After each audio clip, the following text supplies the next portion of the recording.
The halls of Westlake Academy buzzed with activity as students rushed between classes. Among them moved a new face, a young woman with dark hair pulled back in a simple ponytail, her eyes fixed on a crumpled schedule in her hands. Mina Park felt like she stuck out like a sore thumb. 3 weeks into the fall semester was a terrible time to transfer to a new school, especially one as prestigious as Westlake. She clutched her worn backpack closer as a group of students carrying instrument cases brushed past her. Their confident laughter made her stomach tighten. They belonged here. She didn't. "You look lost," said a voice beside her. A girl with bright red hair and a flute case smiled at her. "First day?" Mina nodded. "Is it that obvious?" "Only to someone who started last month." "I'm Rose. Music program?" "Yes, piano." Rose's eyebrows shot up. "Brave soul. Professor Hargrove eats piano students for breakfast." She pointed down the hallway. "Main music hall is that way. Good luck." Before Mina could thank her, Rose disappeared into the crowd, leaving Mina to navigate alone again. She took a deep breath and headed in the direction Rose had pointed. The music building was imposing, all polished wood and gleaming brass fixtures. Framed photographs of famous alumni lined the walls, their accomplished faces staring down at her. A trophy case near the entrance displayed countless awards. Mina swallowed hard. Her old school back home couldn't have filled even one shelf of that case. She found room 103 and hesitated outside the door. Inside, she could hear the crisp notes of a Bach piece being played with technical precision. Her hand hovered over the doorknob as the piece concluded, followed by a smattering of applause. "You must be our mid-semester edition," said a clipped voice behind her. Mina turned to find herself face-to-face with a tall, thin man in a tweed jacket. His silver hair was combed perfectly to the side, and his eyes assessed her with cool interest. "Professor Hargrove?" she asked, though she already knew the answer. "Indeed. And you're late, Miss Park." He checked his watch. "By 4 minutes. I'm sorry, At Westlake, we value punctuality almost as much as talent." He opened the door and gestured for her to enter. "After you." 20 pairs of eyes turned to watch as Mina stepped into the classroom. Most of the students wore crisp button-up shirts or blouses, while Mina's oversized sweater suddenly felt shabby and out of place. "Class, this is Mina Park joining us from—" Professor Hargrove trailed off. Looking at her expectantly, "Pinewood," she supplied quietly.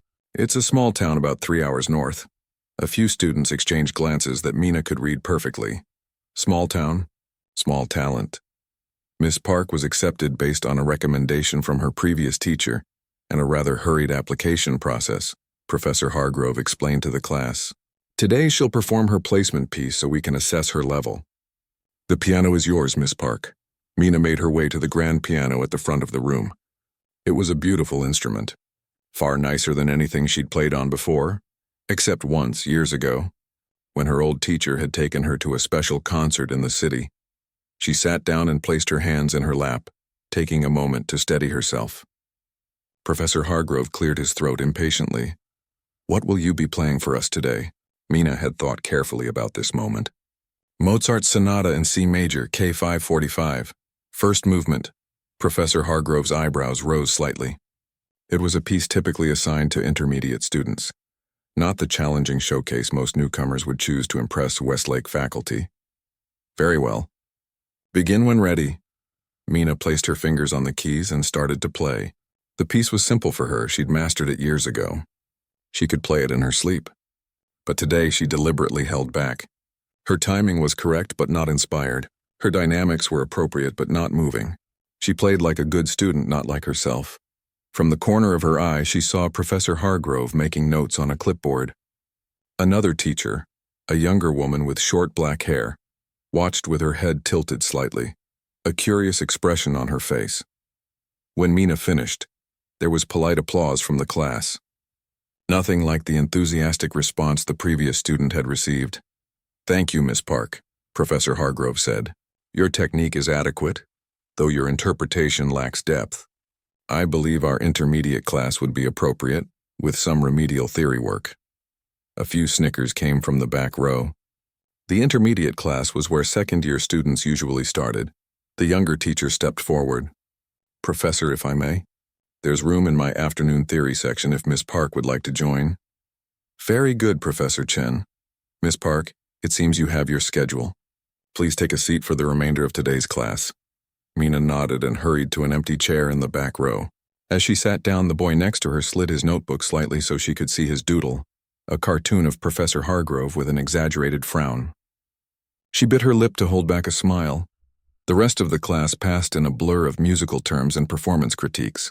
When the bell rang, Mina gathered her things quickly, hoping to slip out unnoticed.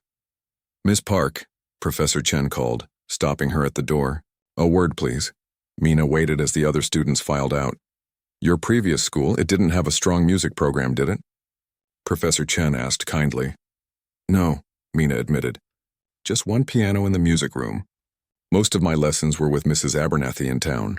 Professor Chen nodded. "Don't be discouraged by today. Everyone starts somewhere, and Westlake can be intense." She handed Mina a campus map with several rooms circled. "These are practice rooms that tend to be empty early mornings and evenings. You might find it helpful to put in some extra time." "Thank you," Mina said, genuinely grateful for the small kindness. As Professor Chen walked away, Mina heard her say quietly to another faculty member, "The transfer paperwork mentioned a recommendation from Eleanor Abernathy. Isn't she the one who retired decades ago?" "Yes," the other teacher replied. "Small-town teaching, I suppose. Shame about the girl. You can tell she's had limited exposure." Mina clutched the map tighter and hurried out of the building.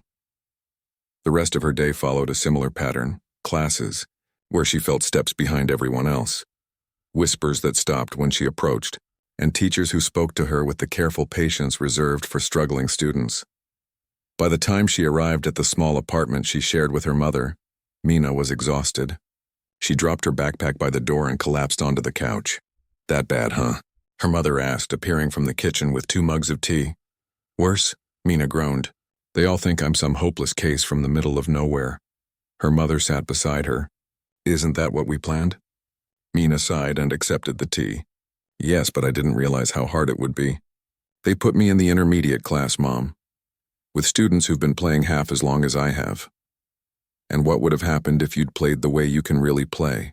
Mina stared into her mug. "The same thing that happened at Riverside. And Carson Academy before that." Her mother nodded. "Special lessons. Special treatment. Special everything until you weren't Mina anymore, just the piano girl." "I know," Mina said quietly. "But it still feels like lying." "It's not lying to keep something private," her mother said firmly.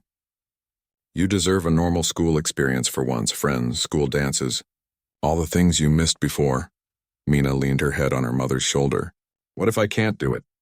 What if I slip up? Then we'll deal with it. But for now, try it this way. Be a regular student for once."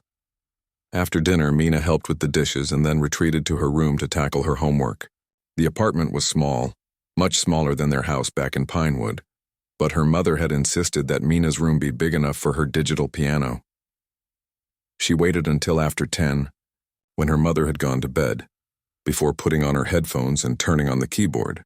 Her fingers hovered over the keys for a moment before launching into Chopin's Ballet No. 1 in G minor, a piece that would have shocked Professor Hargrove and her classmates.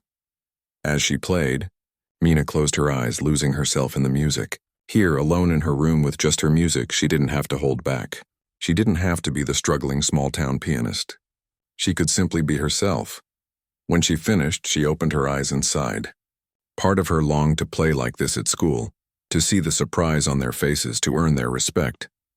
But a stronger part remembered the loneliness of being set apart, of being defined solely by her talent. "Just for now," she whispered to herself, running her fingers lightly over the keys, "just until I figure out who I am besides the girl who plays piano." She switched to a piece of staff paper and began working on a composition she'd started months ago. At least here, in the quiet of her room, her music could be as big and bold as she wanted. During the day, she would be Mina Park, the new girl struggling to keep up at Westlake Academy. But at night, she could be herself, the girl whose fingers could make magic on the keys, whose mind heard melodies no one else did. For now, that would have to be enough. 3 weeks had passed since Mina's first day at Westlake Academy. She settled into a routine that felt like wearing someone else's shoes. Not quite right, but manageable. Each morning she attended her classes, careful to make small mistakes in her piano exercises. Not enough to seem hopeless, but just enough to reinforce Professor Hargrove's belief that she was merely average. On Tuesday morning, Mina noticed a buzz of excitement in the hallways. Students gathered in small groups, whispering and pointing at a poster on the bulletin board. "What's going on?" she asked Rose, who had become something of a friend over the past weeks. "Anton Volkov is coming." Rose's eyes were wide with excitement. The Anton Volkov. Mina's heart skipped a beat. Even in her small town, everyone knew about Anton Volkov, the legendary pianist whose recordings had won every major award in classical music. "He's doing a master class here? At Westlake?" "This Friday," Rose confirmed. "Professor Hargrove has been pulling strings for months to make it happen. Only the top students get to perform for him, of course." "Of course," Mina echoed, a strange mix of relief and disappointment washing over her. There was no chance she would be selected, given her carefully constructed mediocrity. Rose nudged her. "We should still go watch, though. They're opening the auditorium for all music students to observe." "Wouldn't miss it," Mina said, meaning it. The chance to see Volkov in person was something she'd only dreamed about. Friday came quickly. Mina took a seat in the back row of the auditorium, watching as 7 students, all from advanced classes, prepared to perform for the master. Professor Hargrove stood at the front, chest puffed with pride as he introduced Anton Volkov to thunderous applause. Volkov was younger than Mina had expected, perhaps in his early 40s, with intense eyes that seemed to take in everything at once. He greeted the room warmly and then turned his full attention to the first student.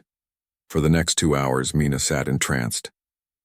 It wasn't just Volkov's technical advice that fascinated her. It was the way he spoke about music as a living thing, something with breath and heartbeat. She found herself leaning forward, hanging on every word, occasionally forgetting to maintain her facade of being just another student. During a brief intermission, Professor Chen took the seat next to Mina.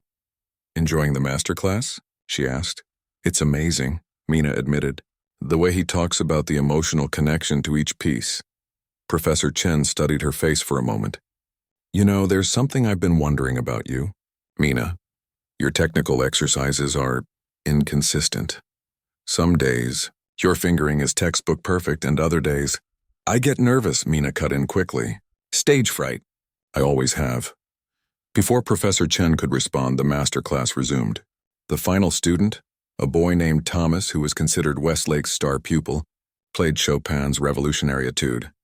His performance was technically impressive, and Volkov nodded appreciatively throughout. "Very good technique," Volkov said when Thomas finished. "Now let's work on bringing out the revolutionary spirit Chopin intended. This piece was written during the Polish uprising against Russian rule. It should sound like a battle cry." As Volkov demonstrated passages on the piano, Mina closed her eyes, absorbing every nuance. His playing made her fingers itch to touch the keys, to try capturing that same fire. After Thomas's session concluded, Professor Hargrove stepped forward again. "Before we end today's remarkable masterclass, I wonder if Mr. Volkov might share his thoughts on a piece that has recently been generating buzz in classical circles." Volkov raised an eyebrow. "Which piece would that be?"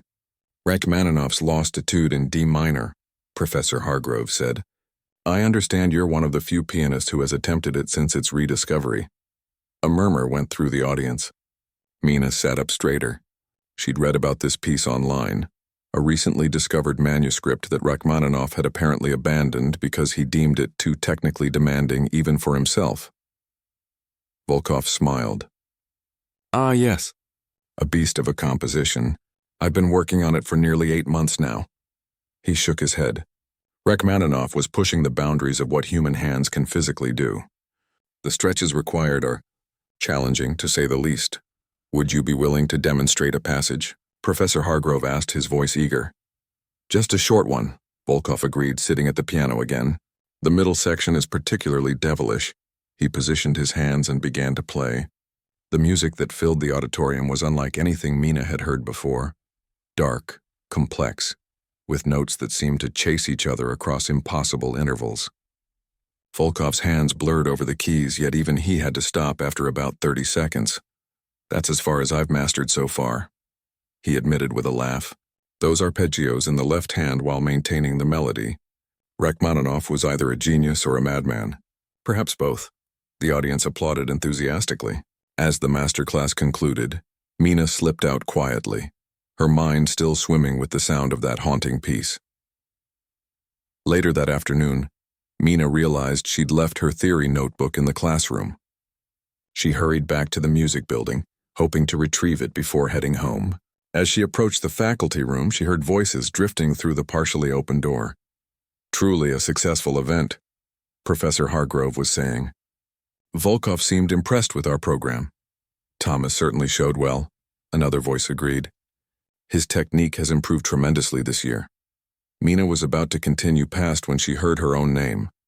"What about the park girl?" someone asked. "Chen, you mentioned you had concerns?" Mina froze, then slowly backed up against the wall beside the door. "Not concerns exactly," Professor Chen replied. "Just inconsistencies. Sometimes her fingering is perfect, and other times it's as if she's never been properly taught."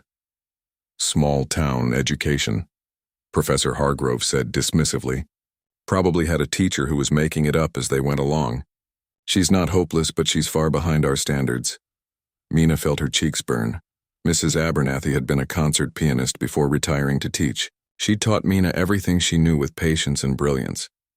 "Perhaps we should consider additional help for her," Professor Chen suggested. "I sense potential there."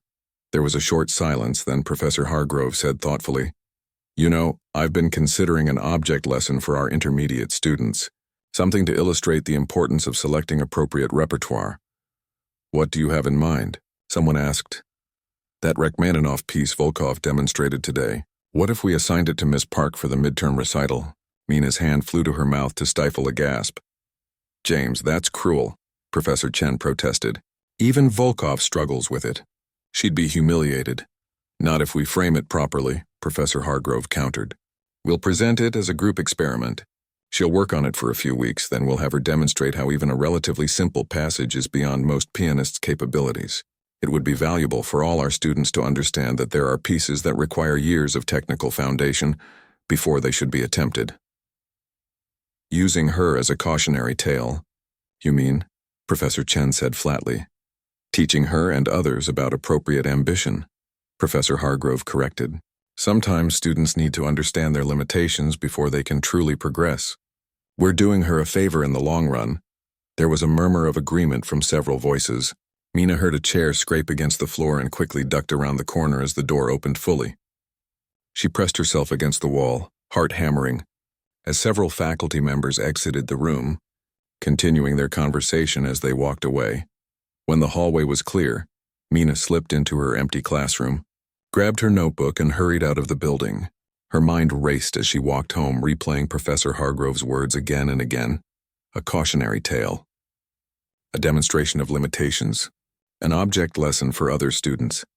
By the time she reached her apartment, her initial hurt had hardened into something else. She unlocked the door and found a note from her mother. "Working late shift. Leftovers in fridge. Love you." Mina dropped her backpack and went straight to her room. She turned on her computer and searched Rachmaninoff Lost Etude D minor. After some digging, she found a website with a downloadable PDF of the sheet music, recently made available to the public by the Moscow Conservatory Archive. She downloaded the file and printed it out, hands shaking slightly as she examined the densely notated pages. Volkov hadn't been exaggerating. The piece was monstrous in its technical demands. Stretches that spanned tenths, rapid-fire arpeggios that required crossing hands, and rhythmic complexities that made her head spin. Mina sat at her digital piano and began to work through the first page slowly, note by note. It was like trying to read a book in a language she only partially understood. Yet something about the challenge called to her. The haunting melody that wound through the chaos of notes touched something deep inside her. Hours passed as she worked on just the first 2 pages. When she heard her mother's key in the lock around midnight, she quickly shut off the piano and stashed the sheet music under her mattress. That night, as she lay in bed staring at the ceiling, Mina made a decision. Professor Hargrove wanted to use her to teach a lesson about limitations. Fine. She would teach him one about assumptions instead. The next morning, Professor Hargrove called her aside after class.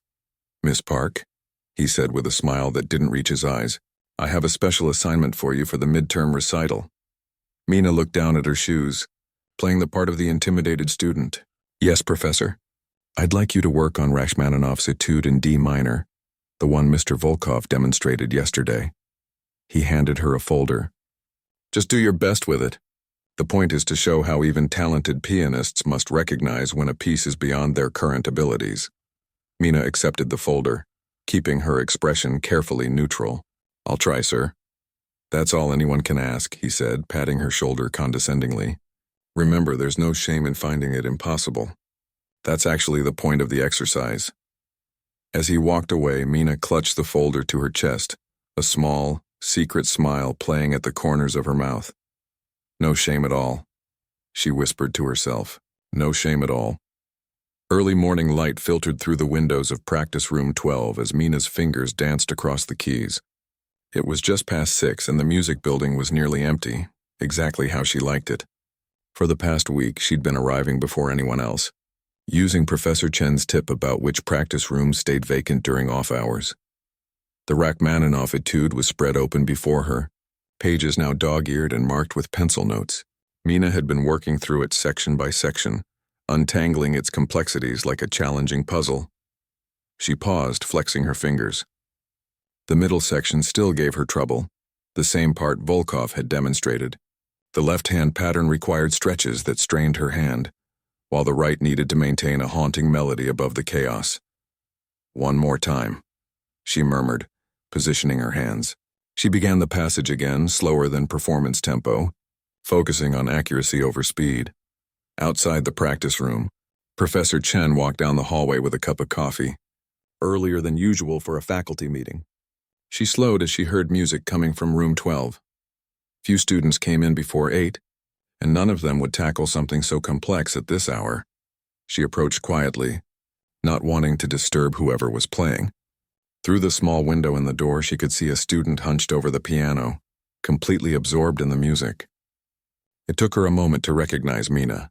Professor Chen stood frozen, coffee forgotten in her hand as she listened. The piece was unmistakable, Rachmaninoff's notorious etude, but what shocked her wasn't that Mina was attempting it. It was how she was playing it.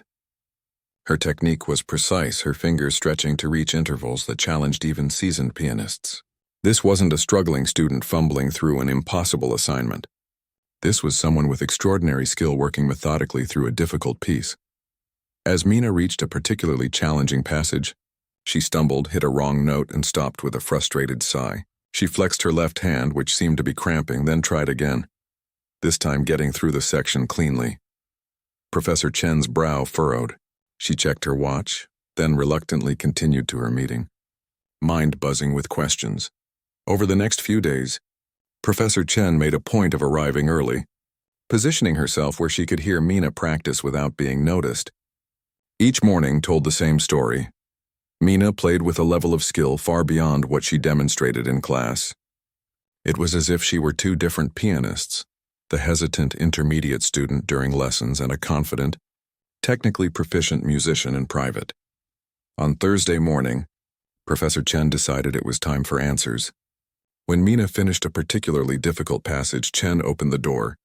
Mina jumped, hands flying off the keys.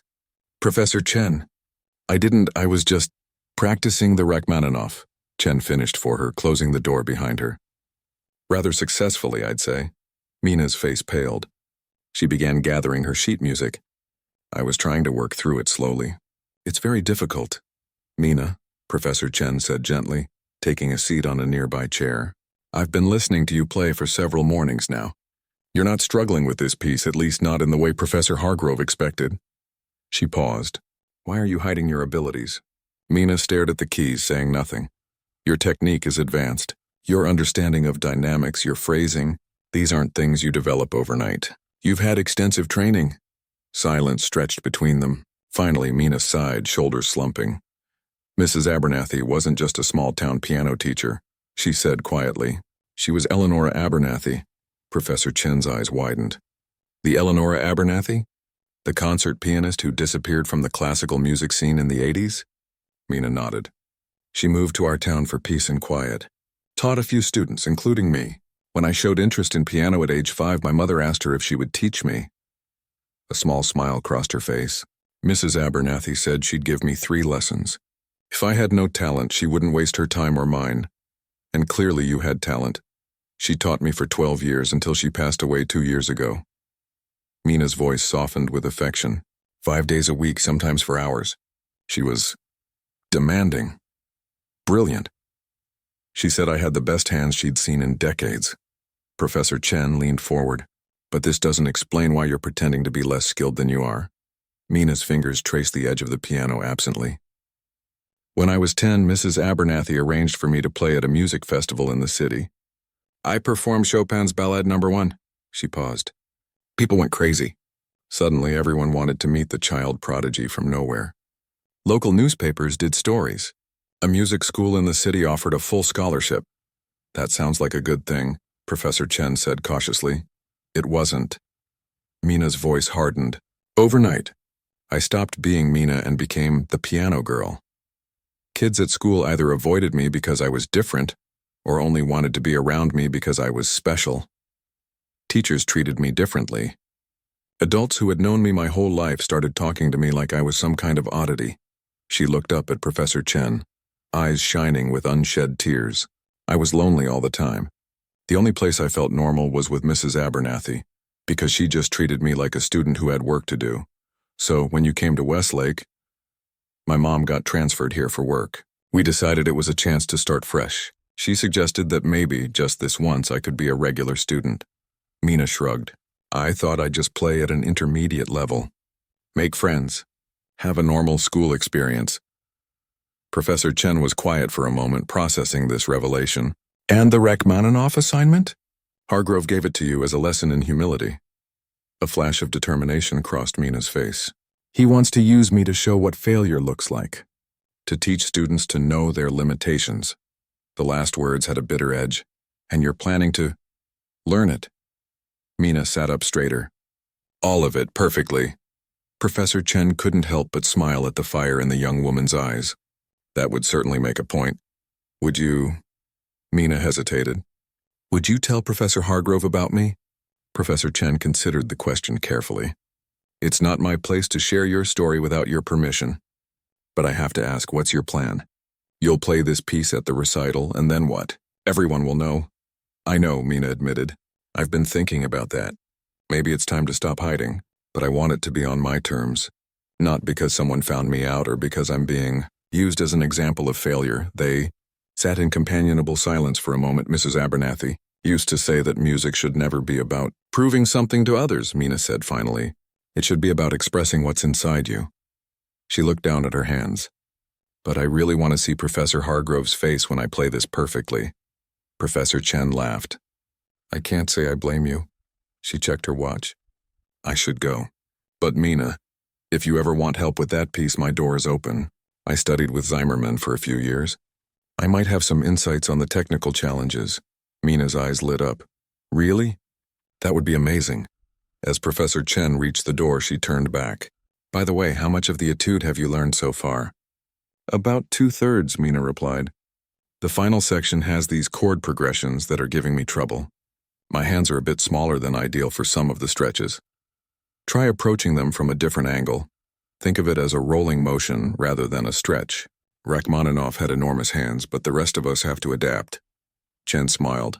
And Mina, for what it's worth, I think you have something special. Not just technical skill, but real musicality.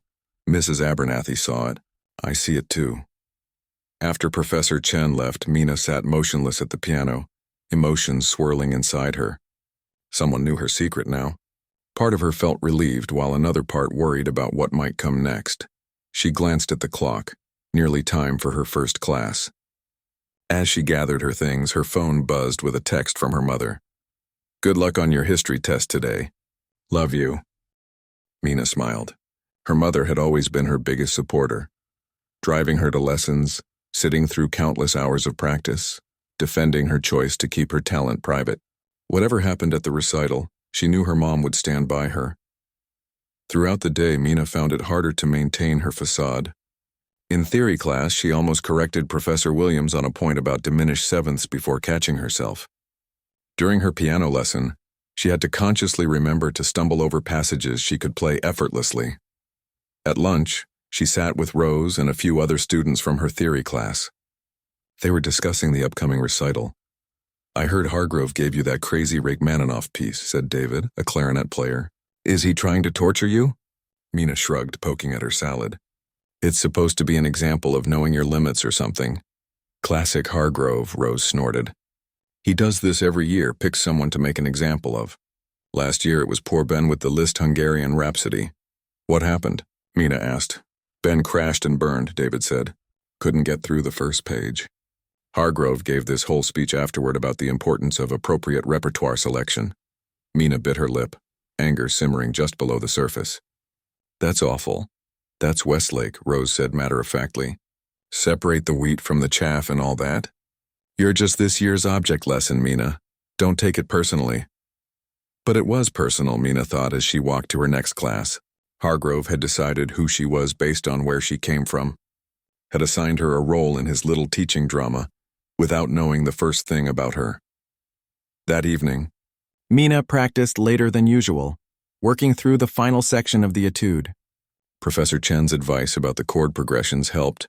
Approaching them as a rolling motion rather than a static stretch made them more manageable for her smaller hands.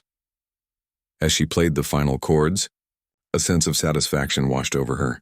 The piece was coming together. She could do this. Her phone buzzed, a text from Professor Chen. Spoke with Anton Volkov.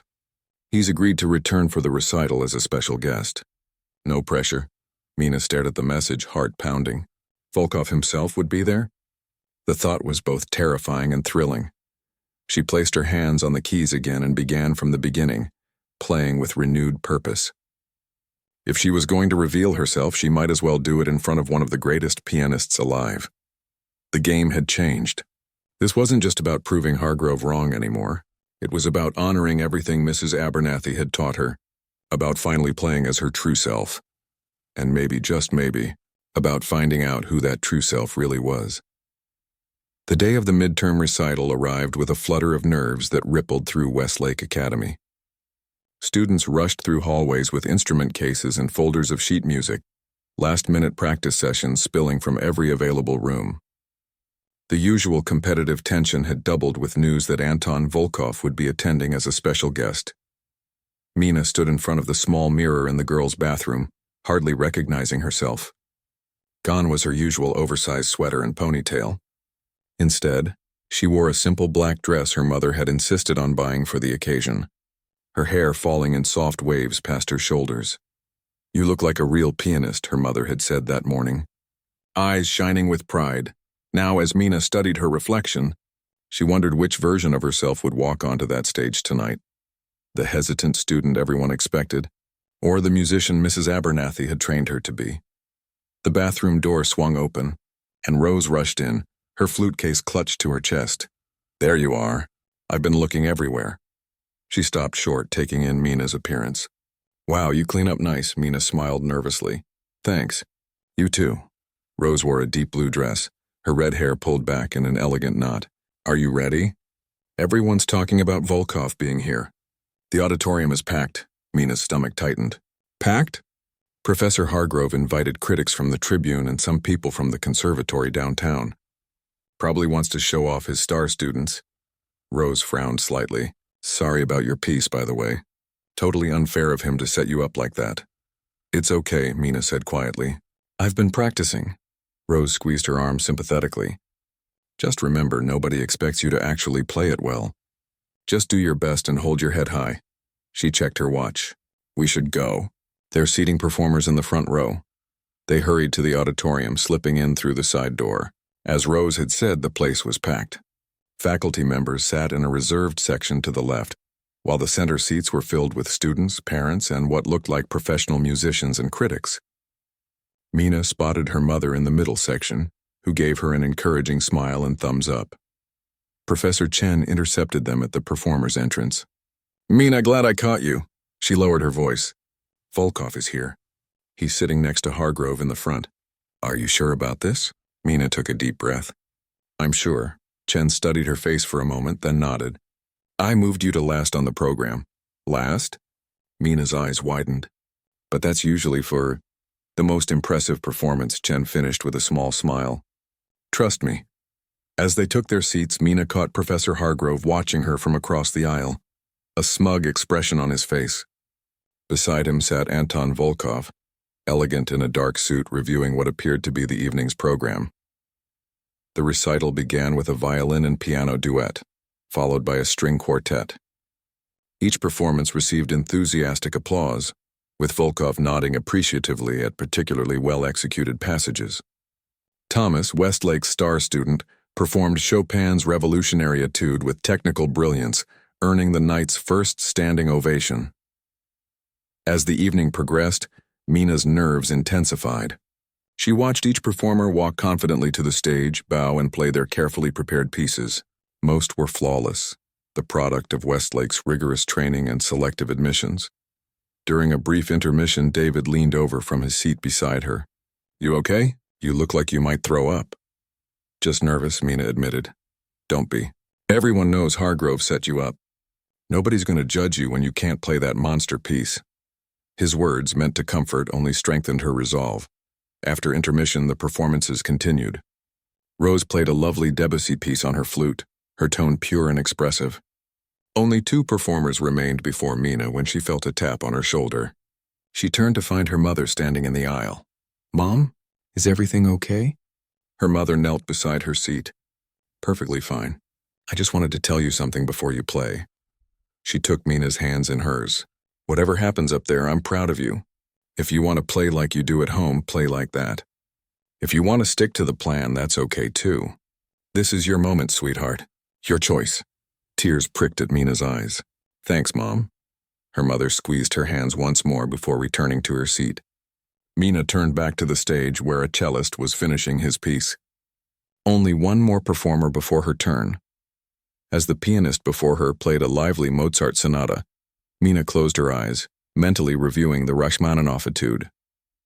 She had practiced it countless times over the past weeks, working through each technical challenge, each emotional nuance. She knew it by heart now, not just the notes, but the feeling behind them. And now, Professor Hargrove's voice broke through her thoughts as he stepped to the center of the stage. "Our final performer this evening is Mina Park, a recent transfer to our intermediate program. Mina will be attempting a small section of Rachmaninoff's Etude in D minor, a piece of extraordinary difficulty that even professional pianists find challenging." Mina noticed the careful emphasis on attempting and small section. Hargrove continued, "This performance is part of our pedagogical approach at Westlake, demonstrating the importance of appropriate repertoire selection for a student's current level." Scattered murmurs ran through the audience. Mina saw several faculty members exchange knowing glances. "I should note," Hargrove added, "that we don't expect Miss Park to complete the piece. The value lies in recognizing one's limitations. Please welcome Mina Park." Polite applause followed as Mina rose from her seat. Her legs felt strange as she walked to the stage, almost as if she were floating above the ground. She took her place at the grand piano, adjusting the bench slightly. The auditorium lights were bright, making it difficult to see beyond the first few rows, but she could make out Volkov's attentive expression and Hargrove's satisfied smile. She placed her hands in her lap for a moment, gathering herself. A heavy silence fell over the room. From the corner of her eye, she saw Professor Chen give her an almost imperceptible nod. Mina lifted her hands to the keys and began to play. The opening chords of the Rachmaninoff Etude filled the auditorium, dark, brooding, and instantly captivating. She played the first page exactly as written, her fingers finding each note with precision and confidence. When she reached the second page, where the complexity increased dramatically, she didn't hesitate or simplify as Hargrove clearly expected. Instead, her hands moved with increasing speed and assurance, bringing out the haunting melody buried within the cascade of notes. A murmur rippled through the audience. From her peripheral vision, she saw Hargrove's smile fade, replaced by confusion. Volkov leaned forward in his seat, brow furrowed in concentration. As Mina continued into the middle section, the very passage Volkov had demonstrated as particularly challenging, her focus narrowed to just the music. The hours of practice paid off as her smaller hands managed the impossible stretches through the rolling technique Professor Chen had suggested. Her left hand handled the thunderous bass line while her right danced through the complex melodic patterns above. The piece built to its first climax, and Mina found herself smiling slightly as her fingers flew across the keys. This wasn't about Hargrove anymore or proving anything to anyone. This was about the music, about letting herself play the way Mrs. Abernathy had taught her. Without holding back, she moved into the final section, the one that had given her the most trouble during practice. The chord progressions that had once seemed impossible now flowed naturally under her fingers. She felt Mrs. Abernathy's presence almost as a physical thing, guiding her hands as they had done so many times before. When she struck the final chords, letting them resonate through the concert hall, Mina took a breath and lifted her hands from the keys. For a moment, complete silence filled the auditorium. Then Anton Volkov rose to his feet, applauding with genuine enthusiasm. Others quickly followed. First Professor Chen, then her mother, then the entire audience erupting in thunderous applause. Several people shouted, "Bravo!" As the ovation continued to build, Mina stood and turned to face the audience, her cheeks flushed. She couldn't help but glance at Professor Hargrove, who remained seated, his face a mask of shock and disbelief. Beside him, Volkov was smiling broadly, still applauding with vigor. As she took her bow, Mina caught her mother's eye. She was crying, but her face shone with pride. Professor Chen was beaming from her seat, looking for all the world like she had just witnessed exactly what she'd expected. The applause continued, showing no signs of stopping. Volkov stepped onto the stage and extended his hand to Mina, an extraordinary gesture of respect from a master to a fellow musician. The audience's excitement intensified as he leaned toward the microphone. "Ladies and gentlemen," he said, his accent thickening with emotion, "I believe we have witnessed something quite remarkable tonight. In my 25 years of performing, I have never heard this piece played with such technical precision and emotional maturity by someone so young." He turned to Mina. "My dear, you have an extraordinary gift." More applause thundered through the hall. Students who had barely acknowledged Mina's existence were now staring at her with a mixture of awe and confusion. Rose's mouth hung open in shock. Thomas, the star student, looked both impressed and slightly unsettled. As Mina left the stage, her legs trembling slightly with adrenaline, she found herself surrounded by people, students, parents, even music critics eager to speak with her. Questions flew from all directions. Where did you study? How long have you been playing? Why are you in the intermediate program? Before she could answer any of them, Professor Chen appeared at her side, gently guiding her through the crowd. "She needs some air," Chen announced firmly, leading Mina toward a side exit. In the quiet hallway outside, Mina leaned against the wall, taking deep breaths. "You were magnificent," Professor Chen said softly. "I didn't plan to play the whole thing," Mina admitted. "I was going to do just part of it, but once I started..." She shrugged, a small smile playing on her lips. "Music has a way of taking over." Chen nodded, understanding. "Are you ready for what comes next? There are at least 3 critics out there who will want to write about you. Volkov himself seems quite taken with your performance." Mina nodded slowly. "I think I'm ready. No more hiding." The door opened and her mother rushed through, enveloping Mina in a tight hug. "My brilliant girl," she whispered. Mrs. Abernathy would have been so proud. Over her mother's shoulder, Mina saw Professor Hargrove standing in the doorway, his face a complex mixture of emotions, surprise, embarrassment, and something that might have been grudging admiration. The world she had known was changing by the minute. But for the first time in years, Mina felt like herself. Not just the quiet transfer student or the hidden prodigy, but simply Mina Park, exactly as she was meant to be. The morning after the recital, Mina woke to her phone buzzing nonstop. Messages from classmates she'd barely spoken to, friend requests on social media, and even an email from the local newspaper requesting an interview. Her mother had already fielded 3 phone calls from music programs across the country before Mina had even gotten out of bed. "Your old life lasted about 12 hours, her mother said, handing Mina a cup of tea as she shuffled into the kitchen. "How do you feel about that?" Mina wrapped her hands around the warm mug. "Honestly, I'm not sure yet." It was Saturday, which normally would have meant a quiet day of practice and homework. Instead, Mina found herself sitting across from Anton Volkov at a small cafe near campus. Professor Chen had arranged the meeting, suggesting that Volkov might have valuable advice for Mina's future. "Your performance last night was extraordinary," Volkov said, stirring his coffee thoughtfully. "But I suspect it was not entirely unexpected, at least not to you." Mina looked down at her hot chocolate. "No, sir. Tell me about your training." For the next hour, Mina explained about Mrs. Abernathy, her years of intensive study, and her decision to hide her abilities at Westlake. Volkov listened intently, asking occasional questions about her practice routine and repertoire. Eleonora Abernathy, he mused. I heard her play Chopin once in Vienna. I was very young, just a student. Her interpretation of the ballades was unlike anything I'd ever heard. He studied Mina's face. I can hear her influence in your playing, that same emotional honesty but with your own distinct voice. You're not disappointed? Mina asked hesitantly. That I've been essentially lying to everyone? Volkov laughed softly. Music is not a competition, despite what institutions like Westlake might suggest. It's a personal journey. You chose to keep yours private for a time. That's your right. As they were finishing their drinks, Volkov reached into his briefcase and pulled out a business card. I would like to offer you some coaching sessions if you're interested. I'm in residence at the conservatory downtown for the next 6 months. Mina took the card with trembling fingers. I would be honored. Excellent. And there's a summer program in Vienna I think you should consider. I serve on their selection committee. He smiled at her shocked expression. Talent like yours deserves nurturing, Mina. When she returned home, Mina found Professor Chen waiting in the apartment building lobby, engaged in conversation with her mother. There she is, her mother said warmly. How was your meeting with Mr. Volkov? Amazing, Mina breathed. He's offered to coach me, and he mentioned a summer program in Vienna. Professor Chen smiled. I thought he might. Your performance impressed him deeply, and that's not easy to do. They moved to the small apartment living room where Chen explained the reason for her visit. I've spoken with the music department faculty about your situation.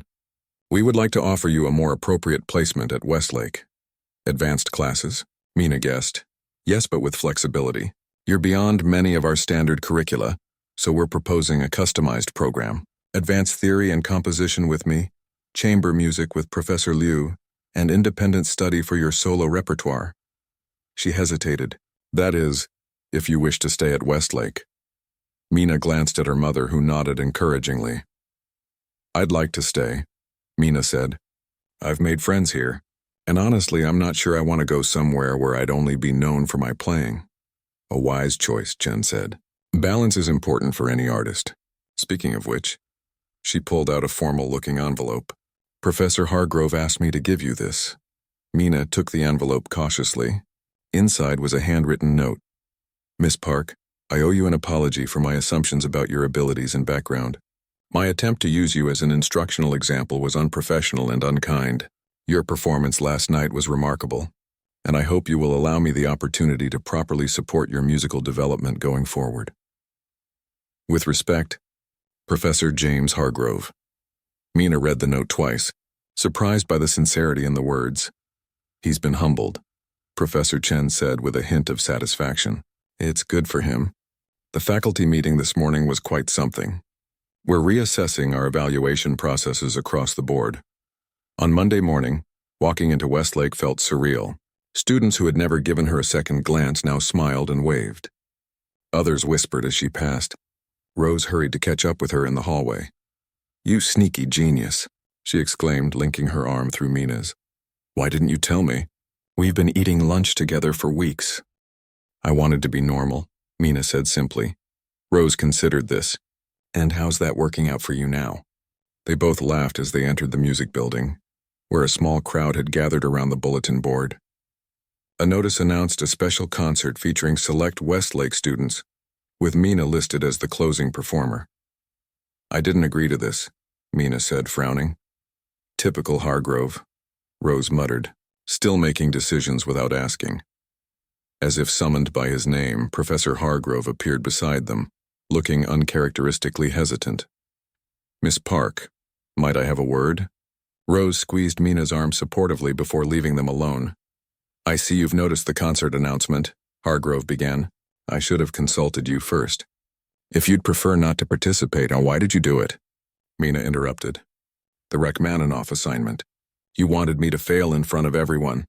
Hargrove had the grace to look ashamed. I believed I was teaching an important lesson about matching repertoire to ability. I was wrong about the lesson and about you. He straightened his tie nervously. Why didn't you tell us about your background when you arrived? Mina leaned against the wall. The last school I attended, people only saw my playing, not me. Teachers treated me differently. Students either avoided me or wanted to be my friend just because I was special. I thought maybe this time I could just be a regular student first. Understanding dawned in Hargrove's eyes. And instead I singled you out anyway, just in the opposite direction. He shook his head ruefully. The irony is not lost on me. I appreciate your apology, Mina said. But I'd still like to be consulted about performances in the future.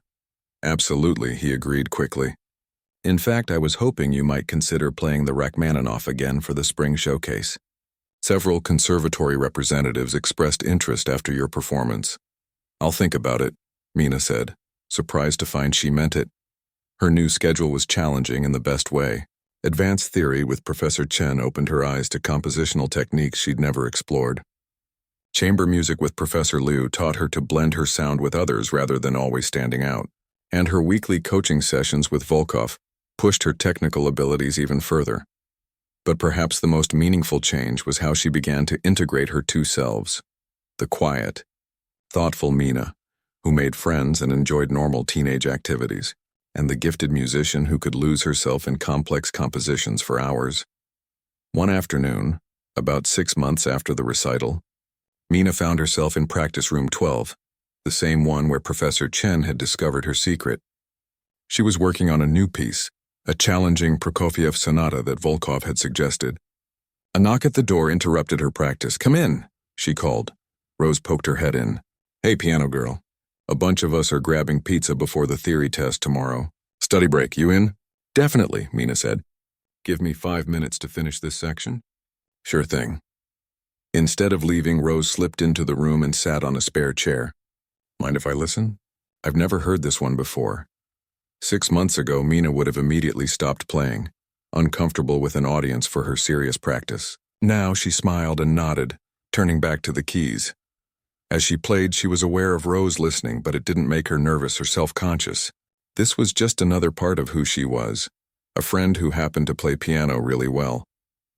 When she finished the passage, Rose applauded softly. "That's beautiful." "Difficult?" "Challenging but fun," Mina answered honestly. "It's like solving a puzzle with your fingers." They walked to the pizza place together, talking about the upcoming theory test and a movie they wanted to see that weekend. Other students from their classes joined them, treating Mina not as an oddity, but simply as one of the group, albeit one with an impressive talent. Later that week, Mina performed in her first professional concert at the downtown concert hall. The program included a piece by Rachmaninoff, though not the notorious etude. As she waited backstage, she felt the familiar flutter of nerves in her stomach, but also a quiet confidence that hadn't been there before. Her mother appeared beside her, adjusting the collar of Mina's concert dress. "Ready?" "I think so." Mina peeked through the curtain at the packed auditorium. In the front row sat Professor Chen, Volkov, and even Professor Hargrove. Several rows back, she spotted Rose and other Westlake students who had come to support her. "Mrs. Abernathy once told me that being nervous means you care about doing well," her mother said. "She also said you were the most gifted student she'd ever taught." Mina smiled at the memory. "I wish she could be here tonight." "She is, in a way." Her mother touched Mina's hands gently. "Every time you play." The stage manager signaled that it was time. Mina took a deep breath and handed her mother the program. She'd added a personal note to the printed biography. "To those who see potential even when it's hidden, and to those who find strength in being underestimated. And to my first teacher who taught me that music isn't about proving anything to anyone, it's about expressing what's inside you." As Mina walked onto the stage, the applause washed over her. She saw her Westlake classmates and professors in the front rows, no longer her judges but her community. For the first time in her life, she felt fully seen for all of who she was, not just the pianist, not just the quiet student, but Mina Park in her entirety.